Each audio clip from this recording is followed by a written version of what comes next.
بڑی نوازش آج بیسیکلی آپ کو پتہ ہے کہ ٹرائل جو ہے وہ جیل کے اندر چل رہا ہے. عدالت کو شفٹ کیا گیا ہے وہاں پر جیل میں, اور کبھی ہم نے یہ تو دیکھا تھا کہ ایکیوز کو عدالت میں پیش کیا جاتا ہے.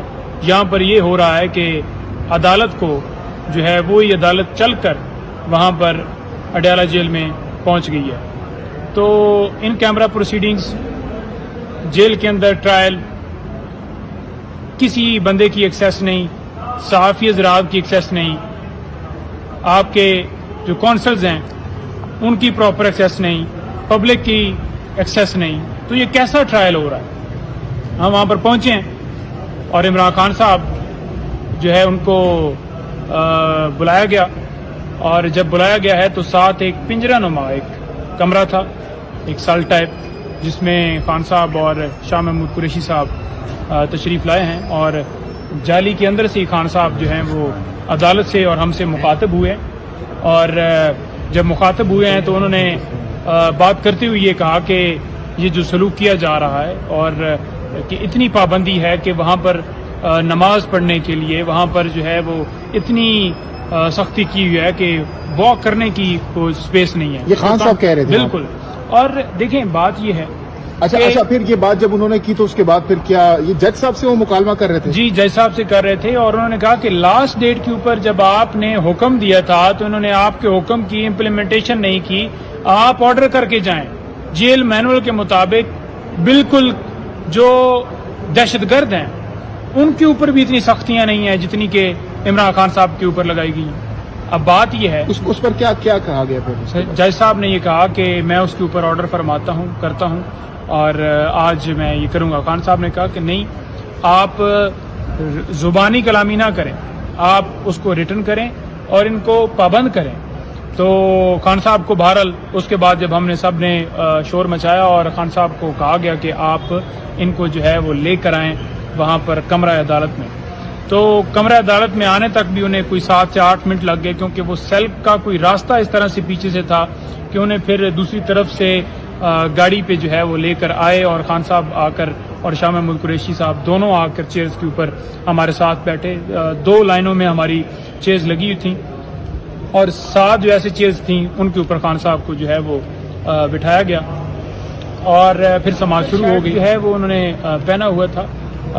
دیکھیں میں کوئی ان کا ویٹ تو نہیں اس طرح سے میں نے وہ کیا, لیکن ہمیشہ بتایا ہے کہ کن سختیوں میں ہیں اور کس طرح سے ڈٹے ہوئے ہیں. ساری چیزیں کنڈیشنز کے حوالے سے میں زیادہ نہیں کر سکتا. دیکھیں غصے کی صرف ایک وجہ نہیں ہے.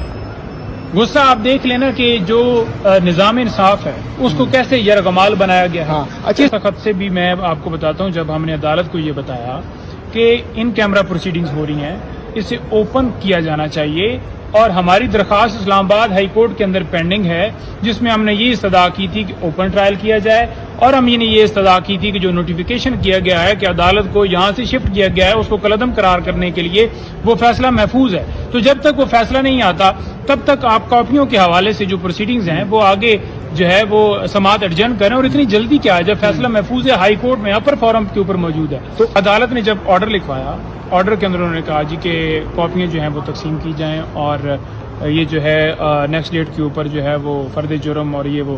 تو واضح طور پر کیونکہ یہ رائٹ ہے, یہ اس شخص کا رائٹ ہے جس کے اوپر فرد جرم یا جس کے حوالے سے کوئی الزام ہو کہ جب کاپیاں ڈسٹریبیوٹ کی جائے گی تو وہ انکار کر سکتا ہے, اور انہوں نے قانون کے مطابق انکار کیا. لیکن مزے کی بات یہ ہے اور مذاکرہ خیز بات یہ ہے کہ جب انکار کیا گیا تو عدالت جو ہے وہ آرڈر کے اوپر لکھ رہی تھی کہ شیر افضل مروت صاحب نے یہ انکار جو ہے وہ کروایا ہے, اور اس طرح سے بات.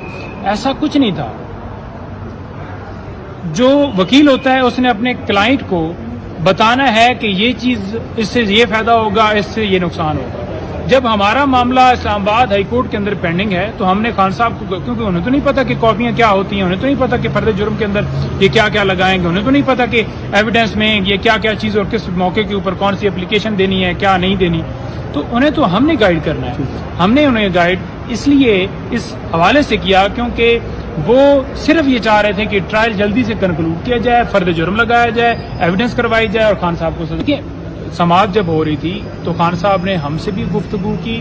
اوور آل جو ہمارے حوالے سے انہوں نے ڈائریکشن دی وہ ہم نے ہماری آپس کی جو ہے وہ ایک کنورسیشن جو ہم ہر چیز شیئر نہیں کر سکتے, لیکن واضح طور پر بتاتا جاؤں کہ جب عدالت یہ کہہ رہی تھی کہ آپ کو مجھ پہ اعتماد ہونا چاہیے اور آپ بے فکر ہو جائیں اور آپ کے فائدے کے لیے چیزیں ہوں گی, تو خان صاحب نے واضح کیا کہ میں یہ نہیں کہتا کہ جو ہے وہ کوئی ایسی بات ہے کہ کوئی انٹرسٹ یا کوئی جو جس سے کلیش یا کوئی ایک چیز پیدا ہو, لیکن جس طرح سے ہمایوں دلاور صاحب نے فیصلہ دیا بڑا واضح طور پر آج انہوں نے کہا, جس طرح سے انہوں نے دیا اور جس طرح سے یہ ٹرائل چلایا جا رہا ہے, یہ کیس جھوٹا ہے, اس کے علاوہ جتنے سارے کیسز ہیں جھوٹے ہیں. تو جب اس طرح سے ٹرائل چلا کے اور اس طرح سے لا قانونیت کر کے اور آئین کی پامالی کر کے اور اس کے علاوہ جو پورے پاکستان میں ہو رہا ہے پارٹی کے ساتھ یا ورکر کے ساتھ یا لوگوں کے ساتھ, تو یہ ساری چیزیں جو اس ٹرائل کے ساتھ جڑی ہوئی ہیں, جو اس ٹرائل کو جس تیزی سے لایا جا رہا ہے اور ایک کیس بنایا گیا جو کہ کیس ہے ہی نہیں.